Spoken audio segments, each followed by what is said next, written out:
করার অপরাধে আল্লাহর জমিনে আল্লাহর দ্বীন প্রতিষ্ঠার আন্দোলনের অপরাধে আমরা অনেক ভাই কারারুদ্ধ হয়েছিলাম।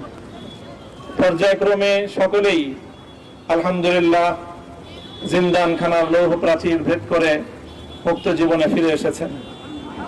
সর্বশেষ আজ আমার মুক্তির মধ্য দিয়ে 2021 সালে হেফাজতে ইসলাম বাংলাদেশ এবং এদেশের আলেম সমাজের উপর ইতিহাসের অন্যতম এক গভীর ষড়যন্ত্র এবং চক্রান্ত নির্যাতনের যে স্টিমগুলার পরিচালনা করা হয়েছিল তার আজকে একটি প্রাথমিক অধ্যায়ের পরিসমাপ্তি ঘটল। অন্যায়ভাবে আমাদেরকে কারারুদ্ধ করা হয়েছে। বুলেটের